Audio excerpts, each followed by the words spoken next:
en la emisión técnica y también, como no, a las participantes en este encuentro. Contamos esta tarde con la presencia de Yolanda Rodríguez, que es una activista ya consolidada, ¿no?, en el movimiento feminista. También es miembro del Movimiento Democrático de Mujeres, por lo que de la necesidad de una perspectiva de género, Yolanda puede darnos habida cuenta, ¿no? Y también contamos con Cristina Ridruejo.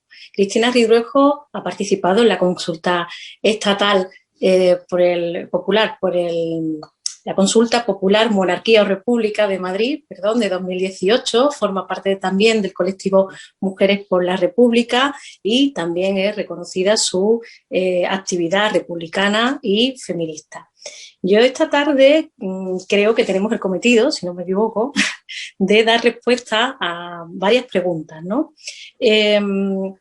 Existe, obviamente, ya constatada esa necesidad de un cambio de modelo organizativo de Estado, es decir, el cambio de esta monarquía parlamentaria por una república, y existe la necesidad de una república feminista, ¿no?, que es el título que acoge este debate esta tarde, ¿no? Las preguntas que surgen cuando planteamos esta necesidad de una república feminista son varias, ¿no?, y podemos multiplicarlas incluso. ¿Por qué la necesidad de una república feminista, en concreto con esa perspectiva de mujer? ¿Qué cosas o qué logros de la Segunda República son vigentes todavía en una Tercera República, una futurible, que esperemos que no sea muy lejana, que esté próxima y cercana? Y, ¿qué planteamientos, qué necesidades tenemos que hacer las mujeres para construir ese nuevo modelo de Estado?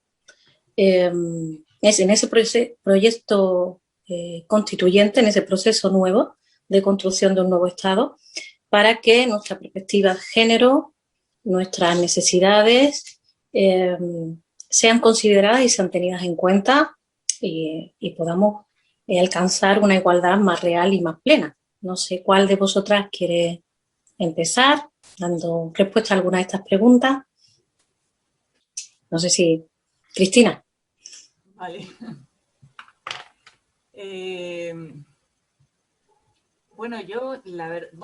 Quiero empezar dando las gracias al Encuentro Estatal por la República por invitarme a esta charla y a Radio Rebelde Republicana por difundirla.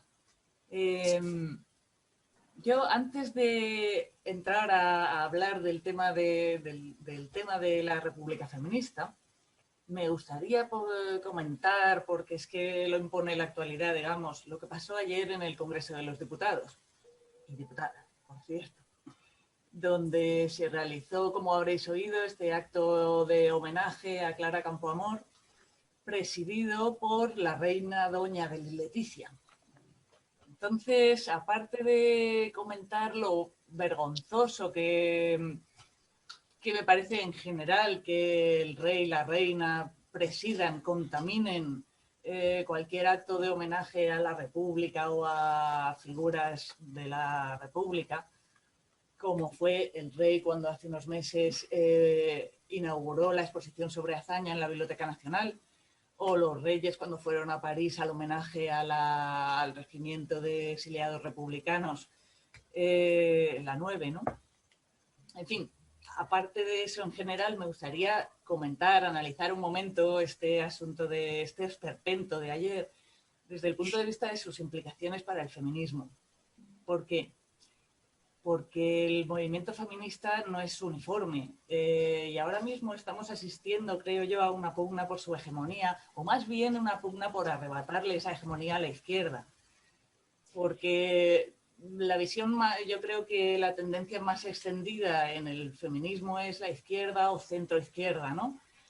Aunque quizás sin plantearse demasiado su postura frente al sistema en general, porque se centra en las reclamaciones relacionadas directamente con las mujeres, que en realidad ya son muchas y dan para toda una vida. O sea, la lucha principal contra la violencia, porque contra los malos tratos y los feminicidios, porque es que seguimos teniendo mujeres asesinadas cada semana por sus parejas, exparejas, padres, hijos, En fin. Y por otro lado, la violencia sexual, porque no solo sigue produciéndose, sino que seguimos viendo cómo trata la justicia los casos de violencia sexual. Esta semana pasada habréis escuchado también, yo desde luego con indignación y repugnancia, el interrogatorio al que fue sometida la superviviente de la manada de Sabadell. 2 días después o 3 días después se rebajó la condena a un violador porque la víctima se había defendido. Así que si te defiendes, está mal. Si no te defiendes, también está mal. Entonces, y aparte de esto, de la de los tipos de violencia, que es como lo más grave, tenemos el techo de cristal, la brecha salarial, el reparto de cuidados, los micromachismos.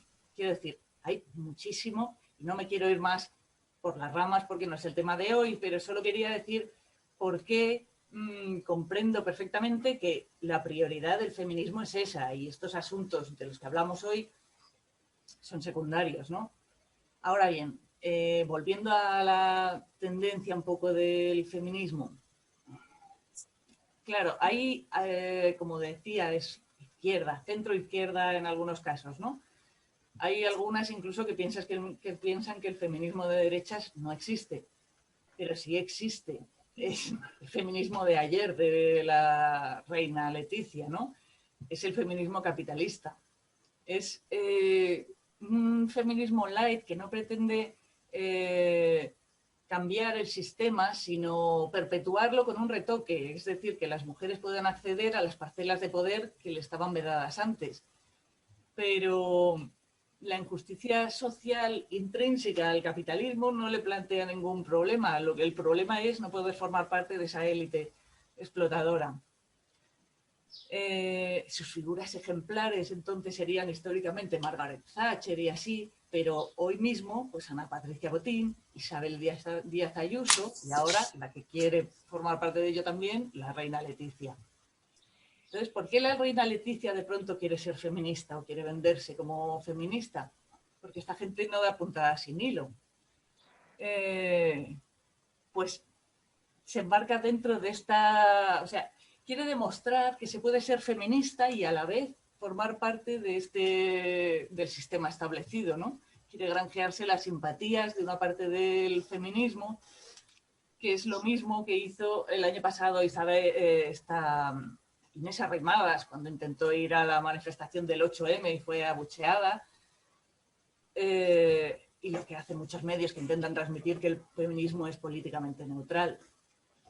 En fin, quiero decir que frente a esto hay también una parte del feminismo que es un movimiento transformador, que entiende que esto no se arregla con parches, que busca darle la vuelta a todo y una igualdad no solo de género, sino de clase y que englobe todo, que de hecho se posiciona también contra la discriminación por color de piel, por identidad sexual, por movilidad diversa, de discapacidad intelectual, en fin, una cosa muy inclusiva, ¿no? Y entonces es por esencia antisistema, anticapitalista y, por supuesto, antimonárquico. Y bueno, a este respecto, me gustaría citar un párrafo del artículo que publiqué en el libro colectivo Abajo el Rey, Repúblicas, que por cierto se va a hacer una presentación mañana en Sevilla. Tú que estás allí y a quienes estén escuchando desde allí, mañana a las 7 de la tarde, es en un sitio que se llama La Carbonería. Participa Paqui Maqueda, que es autora también de otros de los artículos que figuran en el libro, y Joaquín Urías. Bueno, pues en este libro yo publicaba un artículo que en una de las partes se titulaba Feminismo y República o algo parecido. Y había un párrafo que decía así: ser feminista y republicana es prácticamente una redundancia. Una cosa lleva a la otra, porque el feminismo defiende la igualdad de todas las personas y no somos iguales desde el momento en que una persona, ahora dos, está por encima de la ley, siendo además esa persona un hombre que trapichea a favor de otros hombres. Tanto Juan Carlos como Felipe se han dedicado durante años a apoyar, enchufar, beneficiar, a cambio de millonarias comisiones, a toda la caterva de señoros, conservadores, taurinos, misóginos, que son los dueños de las grandes fortunas y conglomerados empresariales de este país. Es el poder económico rancio, machista y opaco que extiende sus tentáculos hacia la política. Los gobiernos pueden ir cambiando, pero la corona siempre está ahí para mantener sus beneficios y privilegios, perpetuando este sistema clientelar, patriarcal, patriotero y ultracatólico. Entonces, la monarquía es para mí otro bastión del patriarcado, junto con la Iglesia católica y con el poder económico, con todos los vínculos que tienen entre sí y de los que se deriva, a su vez, el control del poder legislativo, ejecutivo y judicial, con todo lo que eso conlleva para nosotras y para nosotros. Entonces, yo, veo claramente que a las mujeres, a las feministas, nos interesa acabar con la monarquía, nos interesa una república si buscamos una sociedad igualitaria. El argumento, pienso que no es ni siquiera, aunque podemos hablar de ello, pero creo que el argumento no es siquiera cómo eran las cosas en la Segunda República o cómo pueden llegar a ser en la Tercera, que no podemos asegurar, sino cómo son las cosas hoy en día y cómo es lo que no podemos seguir consintiendo. Es por ello que creo que necesitamos un feminismo rupturista. Y creo que las mujeres republicanas tenemos ahora mismo por delante la tarea de extender dentro del feminismo esta idea de ruptura, esta idea de que esto no se arregla con una mano de pintura, que las reformas son positivas y realmente nos han hecho avanzar muchísimo. Estamos años luz de donde estábamos y seguro que Yolanda puede hablar mucho de ello. Pero llega un punto en que para conseguir la igualdad total creo que hay que romper la baraja. Ahora, que tampoco se trata de vender utopías, ¿no? Como de vender la moto de si conseguimos la república se va a arreglar todo, se acaba el patriarcado. No, por supuesto, la tarea feminista de modificar la sociedad es una lucha permanente que no se arregla de un plumazo, ni con una reforma, ni con una revolución. Pero los cambios institucionales contribuyen al progreso, eso es incontestable, ¿no? Entonces, en fin, no sé si yo puedo continuar, porque iba a hablar ahora de cómo creo que se puede avanzar ahora mismo desde el feminismo y en concreto a las mujeres republicanas. Pero no sé si preferís que...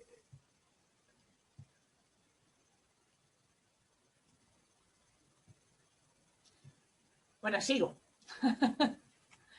De acuerdo. Pues yo me pregunto, ¿cómo arreglar las cosas? ¿Cómo hacer avanzar las cosas, ¿no? Lo que yo pienso es desde la participación ciudadana, de dos maneras. La autogestión al margen de las estructuras establecidas y la democracia participativa. ¿Por qué? Porque no se trata de cambiar un rey por un presidente o una presidenta. Se trata de cambiar todo el funcionamiento de las cosas. Y los mecanismos de participación directa de la ciudadanía, en mi opinión, son la llave que nos permitiría avanzar en todos los campos. Y quiero hablar un poco más de esto de los mecanismos de participación directa de la ciudadanía, porque igual así suena muy a que algunas personas se pueden preguntar en lo concreto de qué se trata, ¿no? Y es algo tan sencillo como este sistema que ya se usa en países como Suiza o Estados Unidos y algún otro, y que era una de las reclamaciones principales del movimiento de los chalecos amarillos, el RIC. Lo llamaban en Francia el RIC, Referéndum a Iniciativa Ciudadana. Y es que cuando tú recoges una cantidad X de firmas, la autoridad a la que te diriges, que puede ser la provincial, estatal o, en fin, a la que te estés dirigiendo, está obligada a someter a consulta popular el tema en cuestión. Mientras que aquí en España tenemos la Iniciativa Legislativa Popular, que tienes que recoger nada menos que 500.000 firmas y con ello solo puedes aspirar a que si la mesa del Congreso da el visto bueno, el tema se debata en el Congreso. pero no están obligados a tomar ninguna resolución al respecto y, por supuesto, mucho menos a someterlo a consulta popular. Pues esto es lo que reclamaban los chalecos amarillos y es lo que yo pienso que habría que reclamar aquí en España, ¿no? Entonces, en cuanto a la República, si antes se reclamaba la República, ahora lo que se pide es el referéndum para que sea el pueblo el que decida. Cualquiera diría que a eso, ¿no? Queremos votar sobre ello, para el poder sería más difícil negarse. Pero sin embargo nos hemos encontrado con que el poder teme más a la participación ciudadana que cualquier otra cosa, ¿no? Y yo me digo que si lo temen tanto, será que vamos por el buen camino. Cuando digo poder, no me refiero solo al gobierno, me refiero también al poder económico y, por descontado, a la corona. Porque, vamos, Felipe VI ya se retrató en su discurso del 3 de octubre frente al soberanismo catalán como contrario a cualquier forma de autodeterminación de los pueblos o de participación ciudadana. Cosa que, vamos, no es sorprendente porque él es la cabeza y pieza fundamental de todo este engranaje, ¿no? Bueno, sin embargo, en las consultas populares, monarquía o república, que se organizaron por todo el país en 2018 y 2019, en un montón de ciudades y universidades, votaron más de 150.000 personas. Y esto sin medios de ninguna clase, solo con el trabajo y la aportación de quienes participamos en la organización en cada lugar, ¿no? Entonces está claro que la gente tiene deseo de expresarse si se le da la oportunidad. Ahora se está intentando preparar una consulta a nivel estatal y también hay un proyecto de hacer una digital. Y claro, han tenido que posponerse por la pandemia, pero creo que hay una dificultad añadida que me gustaría comentar. El movimiento republicano ahora mismo está como demasiado atomizado y aletargado. Después de un cierto auge en el 18 y 19 con todas estas consultas con las universidades y todo esto, ahora parece que ha quedado un poco adormecido o latente. Cosa que es una lástima porque realmente en 2020 es que nos lo han puesto en bandeja, con todos los escándalos del emérito, la implicación de Felipe VI, la investigación suiza, que ahora está congelada, y me temo que va a seguir congelada hasta que fallezca Juan Carlos, porque digo que con todas estas cosas en 2020 realmente es que nos lo estaban poniendo en bandeja y ha faltado, y sigue faltando, creo, una reacción contundente y respaldada por multitudes, ¿no? Entonces, pienso que si se quiere que estas iniciativas o esta iniciativa de la consulta popular, la consulta estatal, monarquía o república, sea de verdad multitudinaria, debe implicarse en ello el feminismo, pero no como invitadas, sino como coorganizadoras. Porque el feminismo ahora está en auge. Ha cobrado tanta fuerza que incluso ha empezado a ser perseguido en algunos lugares. Aquí, por ejemplo, en la capital del reino. Y todas las feministas republicanas creo que debemos hacer hincapié en la importancia de la participación ciudadana y de la república. Claro, la república ya es una de las reclamaciones de la Comisión 8M en su manifiesto, ¿no?, de todos los años, pero es una reclamación secundaria o terciaria, como ya comenté al principio. Sin embargo, la asimilación de monarquía, régimen del 78, Estado represor, creo que es algo que cada vez se está extendiendo más y que ha salido de los círculos minoritarios en que estaba anclado, y a ello ha contribuido el procés, la persecución de gente que hace tweets, canciones, raps y demás, ¿no?, y la respuesta a ello, y ahora la persecución o el principio de persecución del feminismo. Ahora bien, el feminismo pues tampoco es compacto, como ya he comentado al principio, y lamentablemente anda también en algunas diatribas internas sobre temas, en mi opinión, bastante secundarios, ninguno de los que he citado antes como temas cruciales. pero que no hace más que restarle fuelle. Y luego se enfrenta a otro problema, que es al mismo que se enfrenta toda la izquierda, que es el auge del fascismo. En este caso, en nuestro caso, pues haciéndonos perder un montón de esfuerzos en defender avances o luchas ya supuestamente superadas, ¿no? En vez de centrarnos en los avances de ahora. Y luego quería decir una cosa más, que en todo este asunto no debemos olvidar a la Iglesia Católica, porque es un agente reaccionario con numerosos tentáculos que se extienden por todas partes, reacio al feminismo, reacio a la República, y cuyo poder antes quizás era más patente, pero ahora sigue ahí, solo que de manera más encubierta.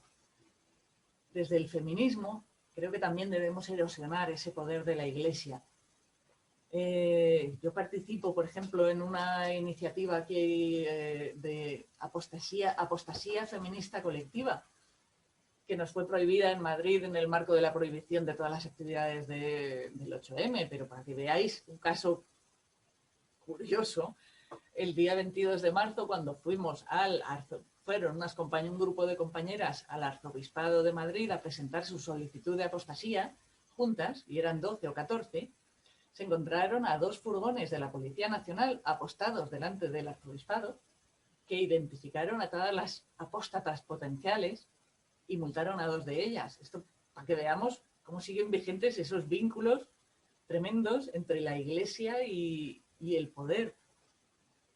Entonces, esto lo saco a colación y lo quiero recordar porque muchas veces cuando hacemos análisis, cuando pensamos en la actualidad y en el futuro y tal, nos centramos en las personas que se dedican a la política, en la corona, en el poder económico, y muchas veces olvidamos o pasamos por alto que la Iglesia sigue ahí ejerciendo mucha influencia y con ese poder que creo que debemos socavar. Mi conclusión, y ya con esto termino, mi conclusión es que siendo la violencia contra la mujer el tema principal contra el que debe luchar el feminismo, creo que paralelamente, sin restar un ápice a eso, las mujeres, las feministas republicanas, debemos esforzarnos por difundir dentro del mundillo republicano, dentro del mundillo feminista, la idea de que hacer caer la monarquía y lograr una república participativa es un progreso también para luchar contra el patriarcado. Pues esto es lo que quería decir.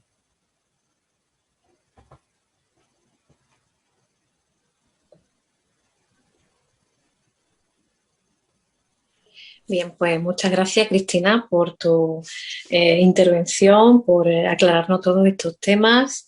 Me ha parecido muy interesante todas las aportaciones que nos has hecho. Yolanda, ¿algún punto de desencuentro con Cristina? Bueno, no, ningún punto de desencuentro. A mí, bueno, agradecerle primero la invitación a participar en este foro, y siempre importante, cualquier foro de debate lo es. Yo voy a hablar de algunas cuestiones que considero que deben de ser importantes y que deberíamos de tener en cuenta. Bueno, lo primero me gustaría señalar que mañana es 14 de abril, evidentemente, es una fecha importante para nosotras, para todas las demócratas y para todos los demócratas de este país. Se cumplen 90 años de la proclamación de la Segunda República, un proceso muy corto en este país, pero que constituyó un avance importantísimo en términos de democracia y en términos de justicia social. También me gustaría, yo creo que es importante señalar la deuda, ¿no?, que como país tenemos con aquel tiempo tan corto pero tan importante, y uno de ellos es el reconocimiento pleno de todas aquellas personas republicanas y republicanos que lucharon por la libertad, la democracia y, como muy bien señalaba Cristina, por algo que hoy nos ocupa y nos preocupa, ¿no?, que es su lucha contra el fascismo, y ahora estamos viendo y viviendo expresiones fascistas, ¿no? A mí me gusta hablar mucho de dos cosas, me habéis tocado el alma, ¿no? Y es república y feminismo. Yo creo que sí que es necesario partir, y partimos de que enarbolamos todas nosotras, ¿no? La bandera republicana como un acto histórico de reivindicación, porque también tiene que serlo, pero también es importante que conectemos, que sepamos conectar el hilo tricolor de la bandera con las realidades y con las reivindicaciones actuales. Pero sí me gustaría hablar y dar algunas pinceladas de lo que yo pienso o considero que debe de, qué sería una república feminista o qué tendría que ser una república feminista, porque la república podrá existir, hay muchas formas de república, ¿no? Pero desde luego si la república que yo reivindico y que creo que es necesaria no es feminista, bueno, pues será una república corta, coja y que no cumplirá los deseos y los anhelos de las mujeres, ¿no? Por eso, y yo estoy de acuerdo con algo que planteó muy bien Cristina, la república tiene que hablar y tiene que plantear y recuperar los derechos plenos de ciudadanía y la participación democrática, la participación popular es un elemento central en la recuperación en esos derechos que tenemos que luchar por ellos. Porque es cierto, y como muy bien también planteaba Cristina, ¿no? Existen textos legales fruto de la lucha y la pelea de las mujeres, igual que hay textos legales fruto de la lucha y de la pelea de la clase trabajadora, ¿no? Estos textos que recogen la igualdad entre mujeres y hombres recogen un determinado tipo de igualdad formal, porque están sujetos en unos marcos, en el régimen del 78, en el marco del capitalismo, en el marco del patriarcado, que mantiene unos límites que impiden la consecución de la igualdad efectiva para las mujeres, ¿no? Lo que sería la igualdad real. Yo creo que sí que hay que hablar de república feminista en un horizonte, ¿no? Porque debe de ser desde hoy un proyecto de construcción. Un proyecto de construcción que tiene que permitir que las mujeres se incorporen activamente y los espacios políticos y de decisión sean paritarios, porque esos espacios son los que deben generar las políticas y las ejecuciones de todas estas políticas de igualdad, que tienen que remover todos los obstáculos que hoy existen y son evidentes en la consecución de lo que es la igualdad real, ¿no? Por eso creo que es que cuando impugnamos el régimen del 78, cuando impugnamos la monarquía, esta república que planteamos, que defendemos, tiene que impugnar y es impugnatoria de toda la violencia que se ejerce sobre las mujeres, ¿no? La violencia económica, la violencia física y la violencia simbólica.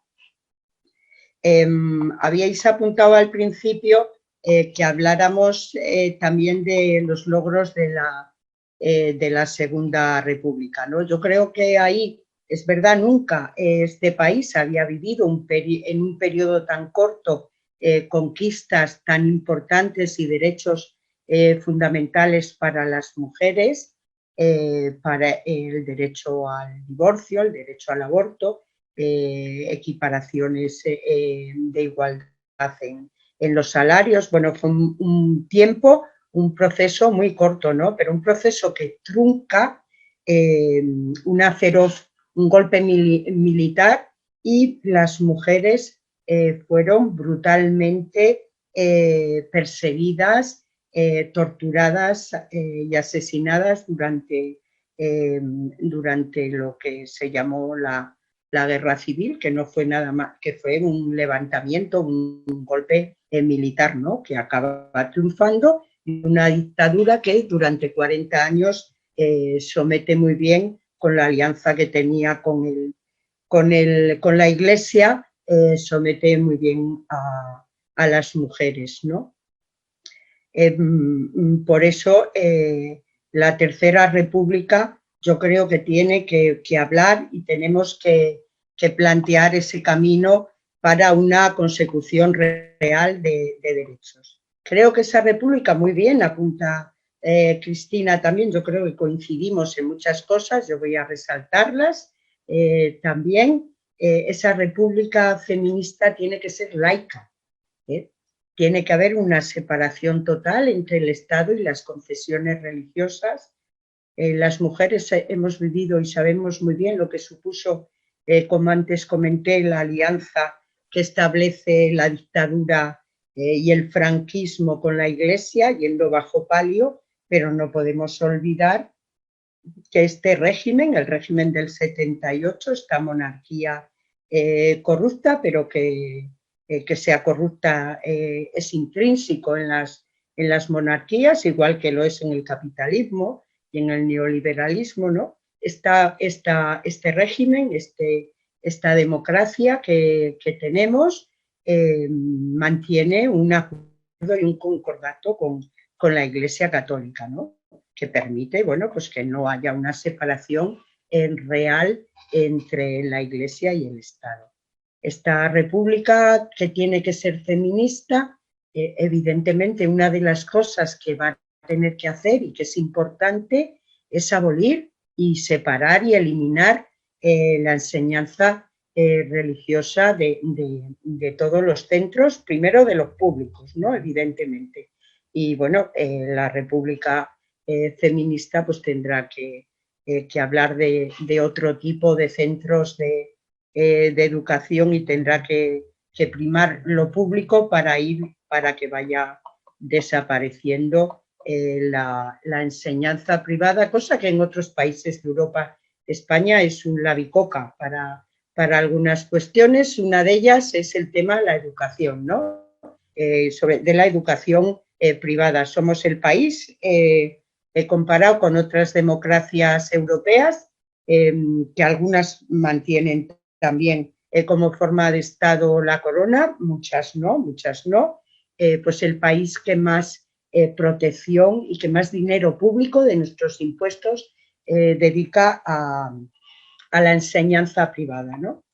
Y claro, esa enseñanza que defendemos y que yo creo que defiende una república o un proyecto feminista, evidentemente tiene que ser una educación gratuita, una educación laica, como había comentado, una educación de calidad y una cultura de calidad. Educación, enseñanza, educación y cultura, yo creo que tienen que ir bastante de la mano. Y todo ello tiene que abordarse desde una perspectiva feminista. Hay un elemento en la Segunda República que yo lo señalo ahora, pero para establecer un hilo en lo que yo entiendo que tiene que ser esa república feminista, ¿no?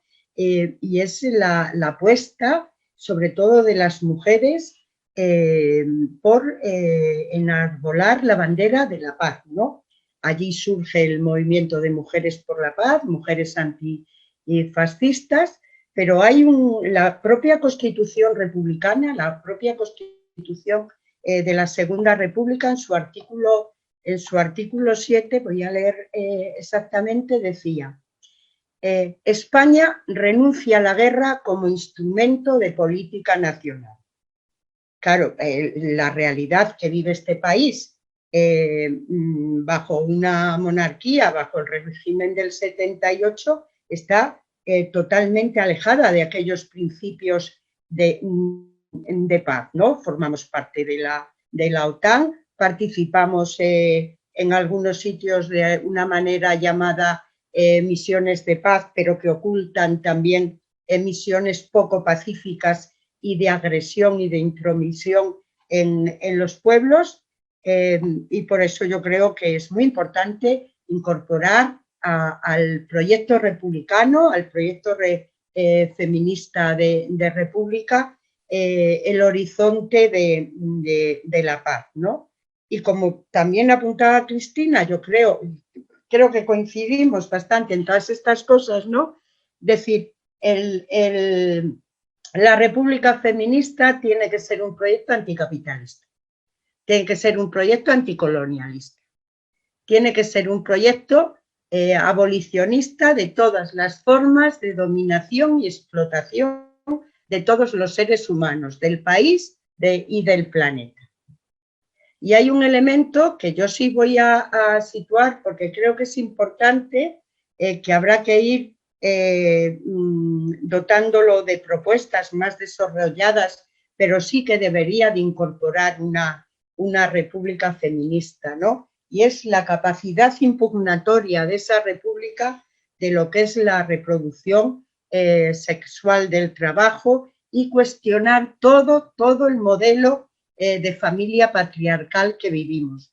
Hoy el feminismo, sobre todo una parte del feminismo, ese feminismo que, como muy bien apuntabais, es anticapitalista, ya cuestiona el modelo de familia que existe y que le permite al régimen del 78, no nos tienen por qué doler prendas en reconocerlo, que le permite al neoliberalismo y que le permite al patriarcado mantener una parte importante de la población como mano de obra barata y precaria, ¿no? Y mayoritariamente somos las mujeres esa parte barata y precaria del sistema productivo.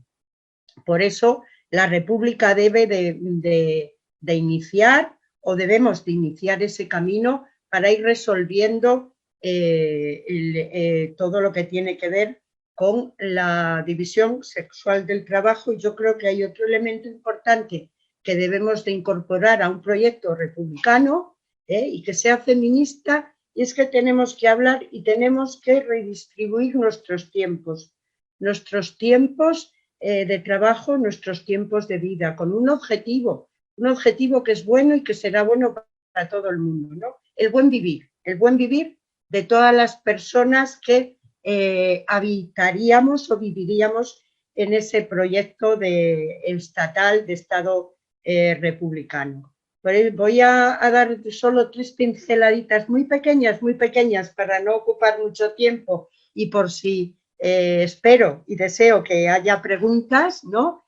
Y es, por ejemplo, el reparto del tiempo remunerado, el trabajar menos para trabajar todas y todos.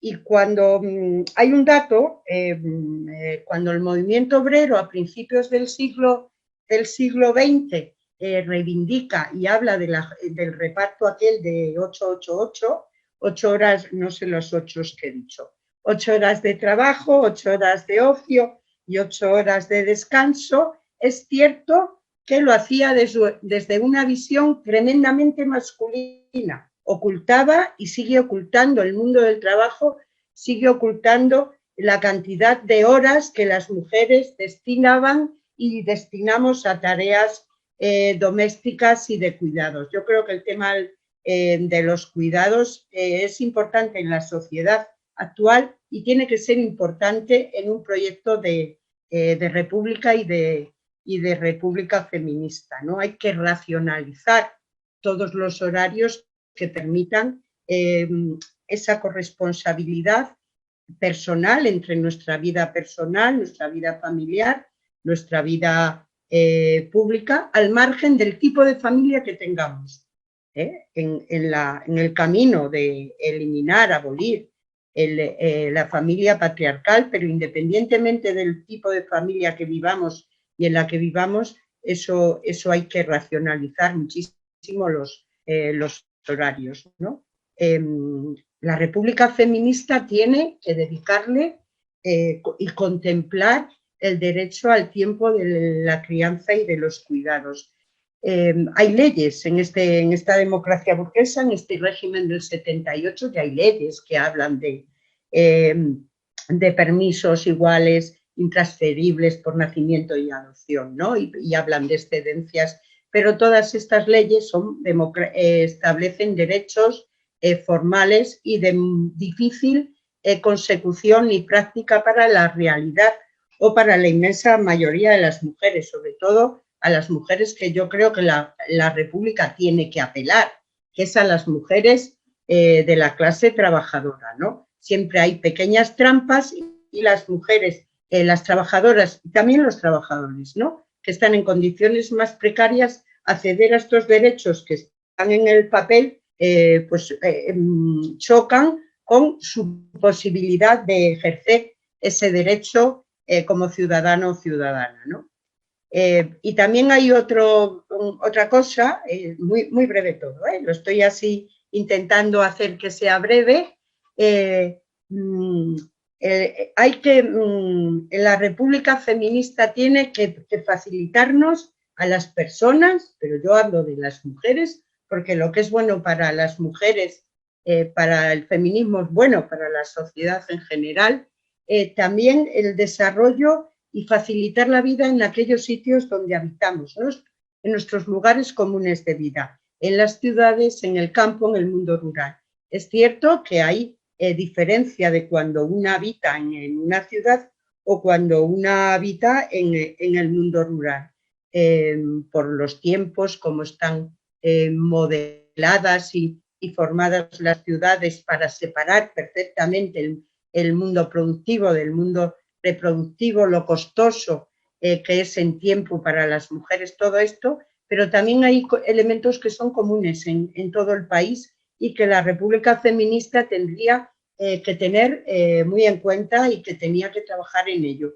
Y tiene que ver con todos los horarios, con la apertura a los colegios, todos los servicios que puedan hacer compatible nuestro desarrollo personal y nuestro desarrollo humano y que sean compatibles con la vida, ¿no?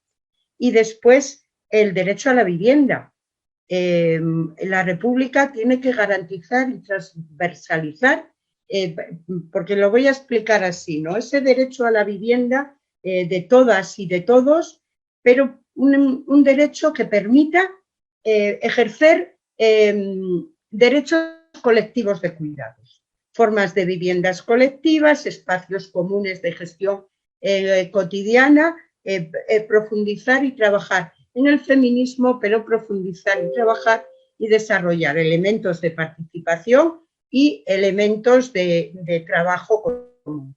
Y todos los servicios que una república que defendamos nosotras o que sea feminista, todos los servicios tienen que ser evidentemente universales, de calidad, gratuitos, porque que sean gratuitos es lo que garantiza el derecho a la universalidad del derecho, y a todo ello hay que incorporarle una perspectiva de género.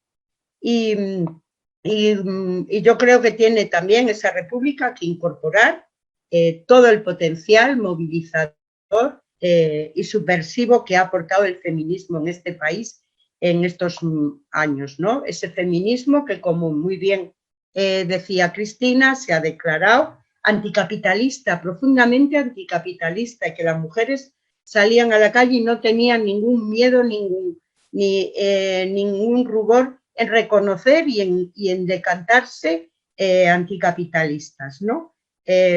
Por eso yo creo que el feminismo, la República Feminista tiene que contener todos estos elementos y muchísimos más, es evidente, pero que todos tienen que construir un camino, ¿no? El camino para que los cuidados, la reproducción de la vida no se quede en un papel, no sea una cuestión ética o una declaración de intenciones, sino que pueda ser algo vivible para las mujeres, que proteja todo lo público. La República tiene que proteger lo público como elemento esencial y lo común, ¿no? Porque hay mucho en juego y esa república tiene mucho que ver con el futuro, con la sostenibilidad y si queremos garantizar la vida en el planeta. Bueno, no sé ya cuántas horas me he pasado, pero lo dejo por aquí y podemos seguir reflexionando. Gracias. Estamos en tiempo. Muchas gracias, Yolanda. Gracias por todas tus aportaciones, por esta disertación, esta reflexión. Nos llegan algunas preguntas. Bien, así que voy a lanzaros la primera de ellas, tal por el orden, tal como han entrado. Nos pregunta Fran, ¿estáis a favor de unir en forma de organización confederal a todos los partidos, sindicatos y organizaciones sociales republicanas como candidatura electoral? ¿Estáis en contacto con alguno o alguna de estas organizaciones, alguno de estos sindicatos, partidos, etcétera? No sé si queréis contestar a esta pregunta, cualquiera de vosotras. ¿Cuál de vosotras quiere contestar? ¿Cómo Bueno, veis esa unidad? Bueno, yo soy gran defensora, intento además practicarlo, de algo que tiene mucho que ver con la unidad, ¿no? Con la unidad popular. Hay el encuentro estatal republicano, es verdad que recoge, de él forman parte y formamos parte un montón, igual no todo lo que debería existir, ¿no? Pero partidos políticos, sindicatos, movimientos sociales en general. Todo lo que tenga que ver con la unidad, con los frentes amplios, a la hora de cualquier proyecto. Bueno, yo en un principio me parece aceptable y no rechazable, pero bueno, a mí aquí me pillas, Fran, perdona y muy sinceramente, que es que yo creo que esto lo tendremos que debatir en los partidos, si militamos en alguno, yo sí, pero bueno, no es obligatorio pero vamos, me parece bien lanzar una idea en un horizonte de trabajar algún frente común importante. La República es un elemento que tiene que estar ahí en el horizonte y que tiene que ser real más pronto que tarde. No, seguramente no he resuelto nada. Yo quería decir muy breve, porque yo sobre este Sí. tema tampoco me voy a extender, que trabajar conjuntamente para cosas concretas como este o de la consulta estatal, monarquía o república o estos temas me parece fenomenal. Ahora bien, que están por un lado los partidos políticos, organizaciones sindicales como cosas más encorsetadas, creo yo, y creo que no hay que, o sea, que la calle debe tener su fuerza y los movimientos sociales, los colectivos, deben tener ahí algo mucho que decir. O sea, que está bien lo de la unidad, pero que los movimientos sociales, no quiero decir espontáneos, sino no organizados, encorsetados esto, deben tener su lugar siempre. Bien, pues vamos con la siguiente pregunta. Yo espero que se lo hayáis aclarado a Fran, a mí por lo menos me ha quedado claro. Ketty Méndez pregunta, ¿qué perspectivas posibles de separación real de Iglesia y Estado tenemos en un corto plazo, ¿no? Reflexiona Katie. Me parece que es el primer paso para un cambio de la Constitución que nos llevaría a la República, esa separación efectiva y real entre la Iglesia y la influencia que pueda tener sobre el Estado, la estructura y la política. ¿Qué decís? ¿Qué perspectivas hay cercanas, inmediatas? Dale, cercanas, Cristina. inmediatas, qué complicado. Queremos poner en cuestión el concordato, ya. Pero claro, es que eso es una de las cosas cuando hablamos de que queremos decidir. Cuando yo hablaba antes de la democracia participativa, de lo del RIC, o bueno, ¿no? Las formas de... Es que, claro, hay tantas cosas que no queremos decidir sobre monarquía o república, queremos decidir sobre el concordato, queremos decidir sobre si se rescata o no a la banca y cómo, sobre si se financian o no las escuelas privadas, sobre la autodeterminación, la independencia. Hay montones de cosas que el pueblo o pueblos diferentes quieren decidir sobre el concordato. Ojalá pudiéramos. Yo creo que hay que erosionar sin prisa pero sin tregua el poder de la Iglesia. Sí, yo solo un apunte, que yo creo que lo importante es lo de la denuncia del concordato, eso lo tenemos claro, pero yo creo que después hay cosas que sí se pueden ir haciendo, que el marco también lo permite, este marco reformista y este régimen, y es ir quitando privilegios a la Iglesia, primero privilegios económicos. Esto es un poco como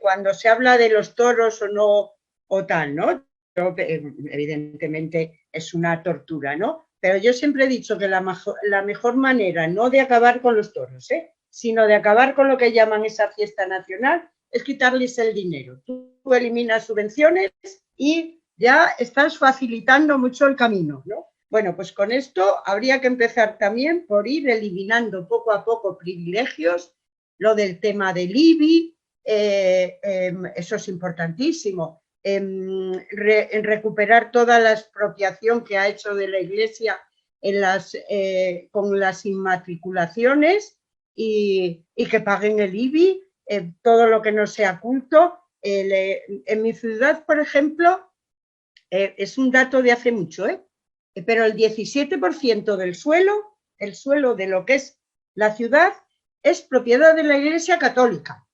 Ahora ya hay alguna iglesia más por ahí, ¿no? Pero el 17% es propiedad de la Iglesia Católica. Y al culto, evidentemente, no se dedica toda esa cantidad de terreno, aunque tenemos una catedral gótica preciosa. Pero eso es patrimonio del pueblo, no de la Iglesia. Entonces, a quitar privilegios que iremos dando pasitos.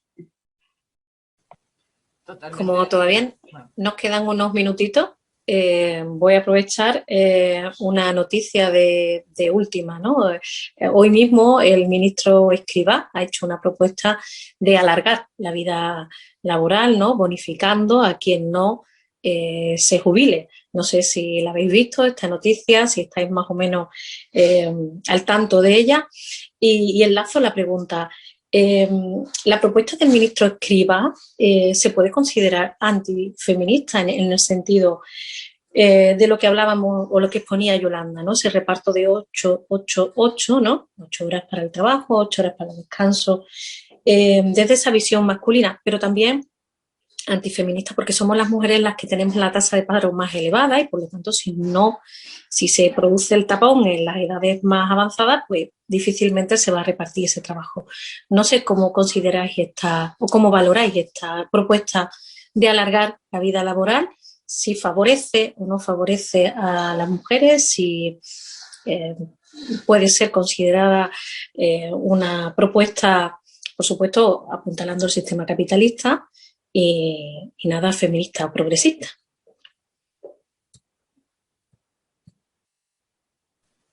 La verdad que esta propuesta venga de un ministro del PSOE, que ahora yo lo llamo el PE, ¿no? Porque como ya no tiene el socialista ni el obrero, digamos que solo queda la P y la E. Me parece lamentable en todos los aspectos. Claro, que trabajen los jóvenes. O sea, llega un momento, ¿cómo no nos vamos a jubilar? ¿Qué me están contando? ¿Qué falacias nos están contando sobre la caja de las pensiones? Es que si dejan de llevarse el dinero a expuertas o de dedicarlo a la Iglesia, a esto y a lo otro, ya verás cómo la caja de las pensiones funciona. Es que es un timo todo lo que nos cuentan, y aumentando la deuda externa, por otro lado, o sea, la deuda de la administración pública para pagar intereses a los bancos, tal. O sea, la gestión de la economía, bueno, en fin, yo me pone un poco negra. No soy una experta en esto, pero me...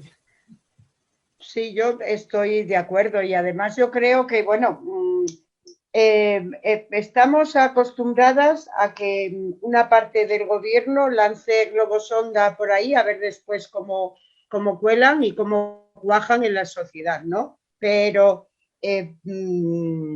En la declaración, no sé si hay un borrador, creo que todavía no hay propuesta, pero bueno, esta declaración ya de entrada vulnera los acuerdos del Pacto de Toledo, ¿no? Las recomendaciones, la sostenibilidad de las pensiones, el marco donde se tienen que desarrollar, y evidentemente las mujeres, las más precarias, en las que trabajan en unas condiciones y en unos trabajos, bueno, que yo le pondría al ministro a trabajar de cuidador en un centro de geriatría, por ejemplo, ¿no? Es decir, hacer los trabajos que hacen las mujeres, a ver si cuando tiene 60 años, ya no 70, cuando tenga 60, que estará lleno de enfermedades y dolencias y profesionales, pues ya será perfectamente, se dará cuenta de que tenemos derecho a una vida laboral que cada vez sea más corta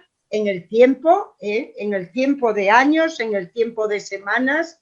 Hay que ir a la jornada de 4 horas, hay que ir para repartir el trabajo, y si el trabajo se reparte, quienes más se van a beneficiar, quienes más nos vamos a beneficiar, somos las mujeres. Yo no sé en qué mundo, desde qué realidad plantean estas cuestiones. Supongo que se encuentren al movimiento de pensionistas y a la sociedad en general, que el señor Escrivá, que hace unas declaraciones siempre a tener en cuenta, se lo encuentren en contra, los tengan en contra, sí.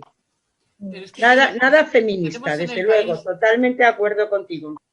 Tenemos en el país 4 millones casi de parados, con una proporción más de mujeres que de hombres, y nos están hablando de que los que trabajan, que no se jubilen. Es que no tiene compón, la verdad. Mira, Alejandro López Álvarez nos pregunta, ¿cómo se podría forzar un referéndum para volver a reabrir el debate de monarquía o república, aunque no se consiga su aprobación? ¿Cómo reactivamos, ¿no?, ese movimiento que decía Cristina, que estaba como aletargado, ¿no? Con la pandemia todo se paraliza, pero esto también. Yo me gustaría citar ahí a Clara Campoamor, ya que ayer fue el homenaje, y mañana vamos a hacer otro homenaje, por cierto, aquí en Madrid, las de el grupo de Mujeres por la República. Hacemos un pequeño homenaje a las mujeres republicanas antes de la manifestación del 14 de abril. Bueno. Perdón, que he perdido el hilo. Quería citarla. La libertad, a ver si estoy diciendo una cita de otra persona, perdón, se aprende ejerciéndola. Sí, es suya, ¿verdad? Sí. Bien, la libertad se aprende ejerciéndola. ¿Cómo forzar un referéndum? Tenemos que hacer un referéndum. El que se está preparando lo tenemos que hacer, pero además de manera multitudinaria. O sea, no podemos esperar reclamando que lo organice el Estado, porque el Estado no lo va a organizar, porque el Estado es el que se está defendiendo, y de hecho la convocatoria de un referéndum la tendría que hacer el propio rey, la tendría que firmar el rey. Entonces, ¿pensamos que el rey va a firmar eso si no se le presiona, si no se le obliga? Creo que tenemos que ponerlo en práctica, hacerlo. Sí, bueno, claro, solo hay dos posibilidades. Una, que cambien la correlación de fuerzas en el Parlamento y que el propio Parlamento legisle para que pueda haber un referéndum, o que la presión social en la calle sea lo suficientemente importante para forzar, como muy bien apunta Cristina, el referéndum, la consulta y tal. Por eso todas y todos, yo creo que ante cualquier llamada o atención de algún movimiento republicano de consulta, de participación ciudadana, de ejercer derechos, si acudimos, si nos unimos y creamos comunidad, pues es la única. Estoy totalmente de acuerdo. Esa es la calle, conquistar el derecho y pelearlo.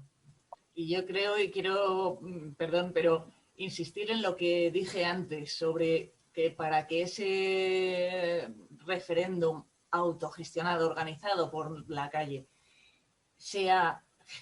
sea realmente algo gordo, creo que debe implicarse el feminismo. Y para eso nosotras, las mujeres republicanas y feministas, deberíamos plantearnos como ese objetivo de que se subiera al carro, a este carro, el movimiento o una buena parte del movimiento feminista. Creo que si lográramos eso, lo teníamos hecho con mucha más repercusión de la que puede tener en otro caso.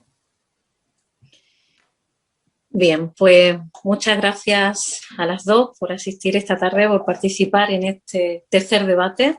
Gracias nuevamente a Radio Reverde Republicana por ofrecer este soporte técnico y la emisión de este debate. Y bueno, os esperamos para el próximo, que concluye la serie de debates organizados el próximo día 15 a las 7 de la tarde también. Y en este caso, pues tratando el tema de república y modelo territorial. Así que sin más, gracias por vuestra participación. Nos vemos en el próximo debate. Salud. Muchísimas gracias. Salud y República. Salud y República, compañeros.